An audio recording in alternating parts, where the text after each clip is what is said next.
So ఇప్పుడు ఈ వీడియోలో మనం మాట్లాడుకునేది డిగ్రీ విత్ ఐఏఎస్ అండి. సో హైదరాబాద్లో అన్ని ఇన్స్టిట్యూట్లు ఈ డిగ్రీ విత్ ఐఏఎస్ ఫోకస్ చేయబోతున్నారు. ఇప్పుడు మనం చూసుకుంటే యూపీఎస్సీ రిఫార్మ్స్ వస్తూ ఉన్నాయి, ఏజ్ లిమిట్ అనేది తగ్గిస్తూ ఉన్నారు, అండ్ ఆప్షనల్ ఇక రకరకాల సీసాట్ ఉండదు, ఆప్షనల్ తీసేస్తారు. సో రకరకాల వార్తలు అయితే మనం చాలా చూసాం. ఇప్పుడు చాలామంది హైదరాబాద్లో డిగ్రీ విత్ ఐఏఎస్ పేరుతో నయాదందా స్టార్ట్ అయింది. ఏంటి నయాదందా అంటే అసలు డిగ్రీ విత్ ఐఏఎస్ కాన్సెప్ట్ ఏంటి? జనరల్గా డిగ్రీ విత్ ఐఏఎస్ కాన్సెప్ట్ ఏంటి అంటే వాళ్ళు చిన్న వయసు నుంచే సివిల్స్ క్రాక్ చేయాలనే ఒక లక్ష్యంతో ఈ కాంపిటీషన్ని అంటే రెగ్యులర్గా మనము డిగ్రీ అని బీటెక్ కానీ అయిపోయిన తర్వాత మనం తీసుకునే కోచింగ్ ఏదైతే ఉందో వాళ్ళకంటే మెరుగ్గా తక్కువ ఏజ్లో 1-2 అటెంప్ట్స్లోనే నేను సివిల్స్ క్రాక్ చేయాలి, ఆ పోటీని నేను తట్టుకోవడానికి ముందు నుంచే ప్రిపరేషన్ చేయాలి, ముందు నుంచే సన్నద్ధం అవ్వాలి ఈ డిగ్రీ విత్ ఐఏఎస్ ఆ డిగ్రీ విత్ సివిల్స్ ఎజెండా. కానీ దీన్ని నీరు గారుస్తూ అంటే కొంతమంది జెన్యున్గా చేసేవాళ్ళు ఉన్నారు, కానీ ఈ పద్ధతిని ఈ డిగ్రీ విత్ ఐఏఎస్ని కేవలం డబ్బులు దండుకోవడానికి స్టూడెంట్స్ నుంచి లేకపోతే సామాన్య మధ్యతరగతి ప్రజల నుంచి ఈ డిగ్రీ విత్ ఐఏఎస్ పేరుతో 5,000 10,000 లేకపోతే 25,000 ప్రతి సంవత్సరం మనకు అయ్యే ఖర్చు డిగ్రీకి పెద్ద కాలేజీలో అయితే ఒకవేళ 5-10,000 ఎక్కువ ఉండొచ్చు తక్కువ ఉండొచ్చు, plus or minus, that is all different thing. But ఇక్కడ 25,000 అయ్యే కోర్స్ని ఈ ఐఏఎస్ అనే ఒక పేరుని ఈ కీవర్డ్ని వాడేసి ఈ ట్యాగ్ను వాడేసేసి 1,80,000 2 లక్షలు వసూలు చేస్తూ ఉన్నారు. అంటే దాదాపు మనము 75,000 మనం ఇక్కడ ఖర్చు పెట్టాల్సింది మన ఖర్చులు అయితే వాళ్ళు ఎంత తీసుకుంటున్నారంటే మనకి ఈ ఐఏఎస్ ట్యాగ్ యాడ్ చేసి దాదాపు 4 సంవత్సరాలు కలిపి దగ్గర 5 లక్షల నుంచి 6 లక్షలు. అంటే ఈ పేరు ఎందుకు, ఇది కరెక్టా కాదా, మనం ఎలాంటి డిగ్రీ విత్ ఐఏఎస్ జాయిన్ చేస్తున్నాం ఇవన్నీ మనం తెలుసుకోవాలి. ఎందుకు అంటే మనకి ఇంటర్ అయిపోయిన తర్వాత ఫుల్ మైండ్ అనేది చాలా తక్కువ మందికి ఉంటుంది, మెచ్యూరిటీ అనేది.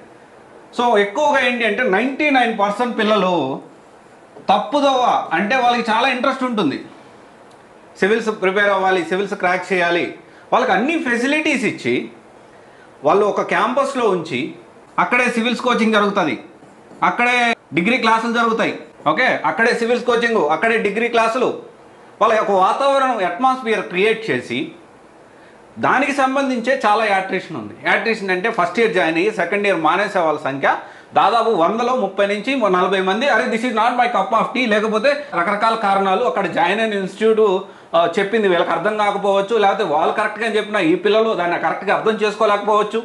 దీనివల్ల యాట్రిషన్ రేటు అంటే జాయిన్ అయిన తర్వాత కొంతమంది డ్రాప్ అయ్యేదానికి ఛాన్సెస్ ఉంది. ఏది కంప్లీట్గా సివిల్స్ తర్వాత డిగ్రీ, దాంతోపాటు లైబ్రరీ ఫెసిలిటీ ప్రొవైడ్ చేసి వాళ్ళని చదివించడానికి ఫ్యాకల్టీసు మెంటార్స్ అవైలబిలిటీలో ఉండి అండ్ అన్ని డిగ్రీ విత్ ఐఏఎస్ కోచింగ్ సెంటర్లో కూడా ఆల్మోస్ట్ ఈ ఫ్యాకల్టీ మంచి ఫ్యాకల్టీ, ఢిల్లీ ఫ్యాకల్టీ వస్తారు, పాన్ ఇండియా ఫ్యాకల్టీ వస్తారు, సివిల్స్కి సపరేట్గా ఫ్యాకల్టీ, తర్వాత డిగ్రీకి సపరేట్గా, ఈ విధంగా జరుగుతూ ఉంది. ఇది అంతా కాకుండా ఇప్పుడు కొన్ని ఇన్స్టిట్యూట్స్ ఉన్నాయి, హాస్టల్ ఒక చోట, యూపీఎస్సీ క్లాసులు ఒక చోట, ఇంకోటి ఏంటి అంటే దీనికి సంబంధించి డిగ్రీ క్లాసులు ఒక చోట. అంటే పిల్లోడు హాస్టల్కి వెళ్ళాలంటే ఒక దగ్గర ఉండాలి, యూపీఎస్సీ క్లాసుల దగ్గరికి వెళ్ళాలంటే ఒక దగ్గర ఉండాలి, డిగ్రీ క్లాసులు అంటే ఇంకొక దగ్గరికి వెళ్ళాలి. ఈ మొత్తం 3 దాంట్లో చూసుకుంటే యూపీఎస్సీకి ఎన్ని అవర్స్ కేటాయిస్తారు, ఎన్ని గంటలు డిగ్రీ కోసం కేటాయిస్తారు, క్వశ్చన్ మార్క్. దీనికి ఆన్సర్ లేదు. వీడు ఎక్కడ ప్రిపేర్ అవుతాడు, పిల్లోడు ఎక్కడ కూర్చొని ప్రిపేర్ అవుతారు? ఫ్రీగా ఏమన్నా దానికి సంబంధించి ఒక అట్మాస్ఫియర్ క్రియేట్ చేశారా, ఒక లైబ్రరీ ఏమన్నా ఉందా? దానికి ఆన్సర్ ఉండదు. And at the same time ఇక్కడ హాస్టల్, మీరు ప్రతి పేరెంట్ ఆలోచించాలి. మీరు ఆలోచించడానికే మొత్తం ఇన్ఫర్మేషన్ని మీకు అర్థమయ్యే విధంగా నేను చెప్పడానికి ప్రయత్నం చేస్తున్నాను. ఒక పిల్లవాడిని ఒక డెసిషన్ తీసుకొని ఒక డిగ్రీ విత్ ఐఏఎస్లో జాయిన్ చేశారంటే పిల్లవాడి భవిష్యత్తు మనం ఎక్కడ జాయిన్ చేపిస్తున్నాం ఖచ్చితంగా ఆలోచించాలండి మనం. సో ఇప్పుడు ఇలా కాకుండా మనం చూసుకుంటే ఇదంతా కలిపి శరత్ చంద్ర కానివ్వండి, తర్వాత ఇగ్నైట్ కానివ్వండి హైదరాబాద్లో, తర్వాత 300 acres క్యాంపస్ ఉన్న తక్షశిల కానివ్వండి, దీనికి కూడా మంచి క్యాంపస్ ఉందండి, దానికి సంబంధించి కూడా నేను వీడియో టూర్ చేశాను, అక్కడికి వెళ్ళి విజిట్ చేయడం కూడా జరిగింది. And at the same time Takshashila కూడా నేను విజిట్ చేశాను, దానికి సంబంధించిన ఇన్ఫర్మేషన్ కూడా మీకు అప్డేట్ చేశాను. దీంతో పాటు నారాయణ కానివ్వండి, చైతన్య, వాళ్ళకి సపరేట్ క్యాంపస్లు ఉన్నాయి. పిల్లవాడు హాస్టల్కి ఒక దగ్గర పోవాల్సిన అవసరం లేదు, యూపీఎస్సీకి ఒక దగ్గర పోవాల్సిన అవసరం లేదు, డిగ్రీ క్లాసుల కోసం ఇంకో దగ్గరికి వెళ్ళాల్సిన అవసరం అంతకంటే లేదు. అన్నీ కూడా ఇన్ హౌస్ క్యాంపస్లోనే ప్రొవైడ్ చేస్తూ ఉన్నారు. సో ఇలాంటి పరిస్థితుల్లో ఇంత వాళ్ళు కష్టపడితేనే దీంట్లో కూడా ఎంతో కొంత డ్రాప్ అయ్యే వాళ్ళు ఉండొచ్చు మేబీ. ఒకవేళ ఇన్స్టిట్యూట్ బాగానే చెప్పినా పిల్లవాడు ఆ వాతావరణానికి అలవాటు పడకపోవచ్చు. మీరు ఎక్కడ జాయిన్ అయినా, తక్షశిలలో జాయిన్ అయినా, నారాయణలో జాయిన్ అయినా, సెలెక్ట్లో జాయిన్ అయినా, ఇగ్నైట్లో జాయిన్ అయినా, లేకపోతే హైదరాబాద్లో కొత్త దందా స్టార్ట్ అవబోతుందని నాకు ఇన్ఫర్మేషన్ వచ్చింది, దానికి సంబంధించిందైనా మీరు అడగాల్సింది యూపీఎస్సీకి ఎన్ని గంటలు కేటాయిస్తారు, డిగ్రీకి ఎన్ని గంటలు కేటాయిస్తారు. 3 సంవత్సరాల్లో రెగ్యులర్గా మన జిఎస్ ఫౌండేషన్ కోర్స్కి ఎవరు వస్తారు? గ్రాడ్యుయేట్స్ వస్తారు. ఎంతో కొంత మెచ్యూరిటీ ఉంటుంది వాళ్ళకి. సో వీళ్ళు ఏంటంటే ఇంకా టీనేజ్లోనే వీళ్ళు డిగ్రీ అనేది మొదలు పెడతారు. దానికి సంబంధించి కూడా మనం ఆలోచించాల్సిన అవసరం ఉంది. సో ఇక్కడ ఇవన్నీ కూడా మనము ఆలోచించి విశ్లేషణ చేసుకొని ప్రాపర్గా డిగ్రీ విత్ ఐఏఎస్ ఏంటి. ఇప్పుడు ఇంకొకటి ఏంటి అంటే అందరూ సపరేట్ ఫ్యాకల్టీ, డిగ్రీకి సపరేట్, యూపీఎస్ సపరేట్ అందరూ పెడుతున్నారు. దే ఆర్ ట్రయింగ్ అట్లీస్ట్, చాలా ప్రయత్నాలు చేస్తున్నారు. ఎందుకంటే నేను దగ్గర నుంచి చూసాను కాబట్టి నేను చెప్పగలుగుతున్నా. అండ్ ఇక్కడ చూసుకుంటే డిగ్రీ విత్ ఐఏఎస్ పేరుతో 5 నుంచి 6 లక్షలు వసూలు చేస్తున్న ఏదైతే ఇన్స్టిట్యూట్స్ కానీ కాలేజెస్ ఉన్నాయో, పేరెంట్స్గా మనం ఆలోచించాల్సిన విషయం ఏంటి అంటే డిగ్రీ విత్ ఐఏఎస్ పేరుతో హైదరాబాద్లో మిస్లీడ్ జరుగుతుందా, లేకపోతే ప్రాపర్ కోచింగ్ జరుగుతుందా అనేది మనం తెలుసుకోవాల్సిన అవసరం ఎంతైనా ఉంది.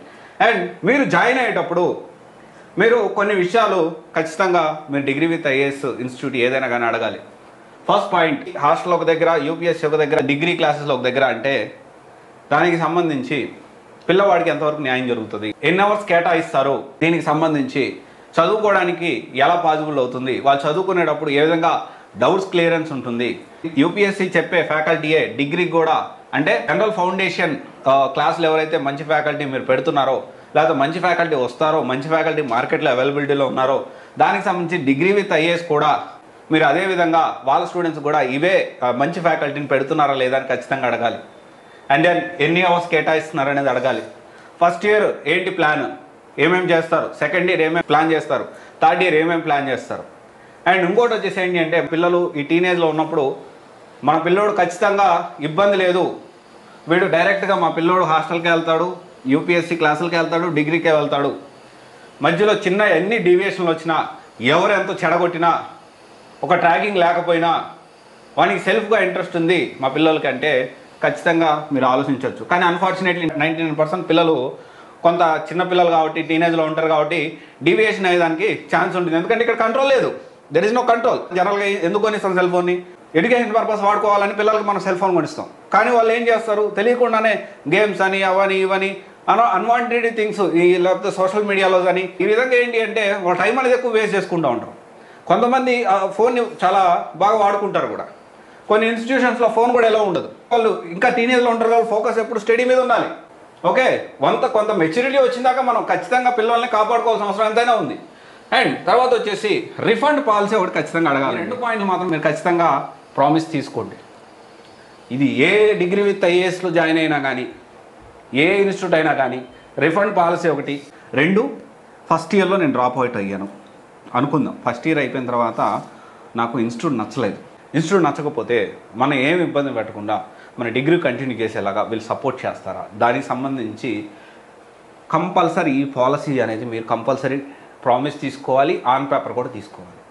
అండ్ రిఫండ్ పాలసీ ఏంటి అంటే వీళ్ళు చెప్తారు కదా, మేము ఫస్ట్ ఇయర్లో ఎన్సీఆర్టీస్ చెప్తాం, టెస్ట్ సిరీస్ పెడతాం, ఆన్సర్ రైటింగ్ నేర్పిస్తాం, కరెంట్ అఫైర్స్ చెప్తాం, లేకపోతే వేరే క్లాసులు చెప్తాం, ఇవన్నీ చెప్తారు కదా. అవన్నీ కరెక్ట్గా ఇంప్లిమెంట్ కాకపోతే రిఫండ్ పాలసీ ఏంటి?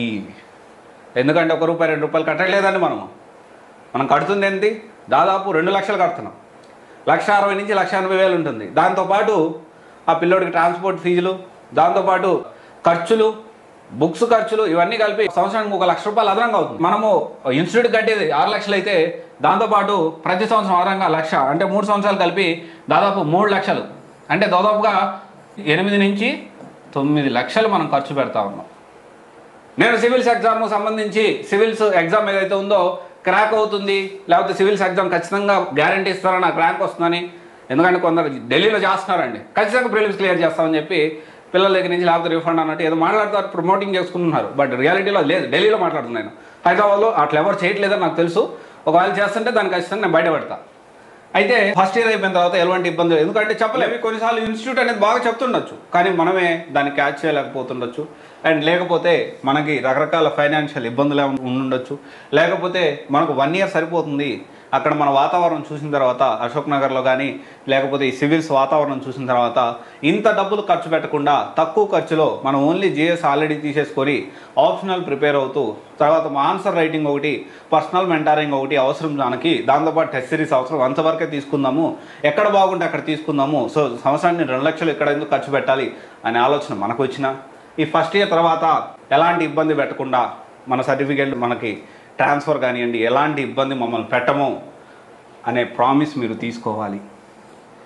ఇవన్నీ తీసుకొని మీరు అడుగు ముందుకేయాలి. ఇది పిల్లల భవిష్యత్తు, ఆలోచించండి. వాళ్ళ డబ్బులే ముందులేండి, ఒకసారి వాళ్ళ డబ్బులు వాళ్ళకి వచ్చేస్తాయి, దానికన్నా సమస్య కాదు. కానీ ఇక్కడ మన డబ్బులు కొంత డబ్బులు పోయి మళ్ళీ మెంటల్గా సైకలాజికల్గా ఎంత డిస్టర్బ్ అవుతారంటే, మీకు కొంతమంది పిల్లవాళ్ళు నేను చూశాను, డిగ్రీ విత్ ఐఏఎస్ జాయిన్ అయ్యి సివిల్స్లో పాస్ అవ్వడం సంగతి, ఇంట్రెస్ట్ పోవడం సంగతి ఒక పక్కన నడుంచితే బిఏలో కూడా ఫెయిల్ అవుతున్నారు. కొన్ని కాలేజెస్ దానికి సప్లీస్ కూడా కడుతున్నారు. నా దగ్గర ఇన్ఫర్మేషన్ ఉంది, కానీ నేను బయటికి చెప్పాల్సిన అవసరం లేదు, అనవసరంగా కాంట్రవర్సీ అవుతుందని నేను చెప్పట్లేదు. నా దగ్గర విత్ ప్రూఫ్తో ఉంది. ఎవరు ఏంటి అనేది అప్రస్తుతం, మనం కమెంట్ చేయదలుచుకోలేదు. పాపం వాళ్ళు కష్టపడుతున్నారు. కొంత స్టూడెంట్స్ 100 మంది కూడా అందరూ బాగా కష్టపడతారని కూడా లేదు, అందరూ స్టూడెంట్స్ సాటిస్ఫై అవుతారని కూడా చెప్పలేము, ఎందుకంటే పిల్లవాళ్ళు ఒక్కో రకంగా ఉంటారు. బట్ స్టిల్ ఒక మెరిట్ స్టూడెంటు సివిల్స్ క్రాక్ చేయాలనే ఉద్దేశంతో వచ్చిన పిల్లవాడు డిగ్రీ బిఏలో ఫెయిల్ అవ్వడం అంటే ఎంత పిల్లవాడు ఇంట్రెస్ట్ లూజ్ అయ్యాడు, ఎంత డీవియేషన్కి గురవుతున్నాడు అనేది మనం ఆలోచించాలి. ఆలోచించి ఈ డిగ్రీ విత్ ఐఏఎస్ జాయిన్ అవ్వాలా వద్దా, జాయిన్ అయితే ఎలాంటి దాంట్లో మంచి దాంట్లో జాయిన్ అవ్వాలి, ఒక క్యాంపస్ ఉండాలి, వాళ్ళు ఒక 24/7 కంటికి రెప్పలాగా మనం ఎట్లయితే కాపాడుకుంటామో వీళ్ళు టీనేజ్ నుంచి కొంచెం మెచ్యూర్ మైండ్ వచ్చేదాకా వాళ్ళు అలాగే కాపాడే ఇన్స్టిట్యూట్స్, అలాగే ఒక అట్మాస్ఫియరు, ఒక క్యాంపస్, ఒక ఎన్వైర్న్మెంట్ ఉన్న ఇన్స్టిట్యూట్లో జాయిన్ చేస్తే బెటర్ ఎక్స్పోజర్ ఉంటుంది అనేది నా ఒపీనియను. ఇక్కడ నేను చెప్పిన ప్రతి పాయింట్ కేవలం మీరు ఇంకా విశ్లేషణ క్లియర్గా ఉండి సరైన నిర్ణయం తీసుకోవడానికే నేను ఈ మొత్తం కూడా ఎక్స్ప్లెయిన్ చేస్తూ ఉన్నాను. చాలా క్లియర్గా నేను చెప్పాను కాబట్టి నేను అక్కడ బాగుందన్నాను అక్కడే జాయిన్ అవ్వండి, లేకపోతే ఇక్కడ బాగుందన్నాను ఇక్కడే వద్దు. నేను చెప్పే పాయింట్స్ కన్సిడర్ చేయండి, నోట్ చేసుకోండి. ఒకవేళ స్టూడెంట్స్ వస్తుంటే నోట్ చేసుకోండి పాయింట్స్ అన్నీ. నేను అన్ని వీడియోస్ చాలా ఇన్స్టిట్యూట్ తిరిగాను, చాలా క్యాంపస్లు కూడా చేశాను నేను. అండ్ ఢిల్లీలో, బెంగళూరులో, హైదరాబాద్లో, విజయవాడలో, వైజాగ్లో చాలా ఇన్స్టిట్యూట్స్ తిరిగి నేను ఇన్ఫర్మేషన్ నేను గ్యాదర్ చేస్తా ఉన్నా. ఇంకొంతమంది ఏంటి అంటే నేను ఇదంతా చేస్తున్నాను, అందరికీ ఇలా ఇన్ఫర్మేషన్ అనేది ఓపెన్ లాగా చెప్తా ఉన్నాను, ఇంత క్లియర్గా ఎక్స్ప్లెయిన్ చేస్తున్నాను, నా మీద కక్ష కట్టున్నారు. But still I'm okay. చాలామందికి దీనివల్ల యూజ్ కూడా ఉంది, చాలామంది జీవితాలు సరైన నిర్ణయం తీసుకోగలుగుతున్నారు. ఆలోచించండి. Thank you. This is Raj signing up.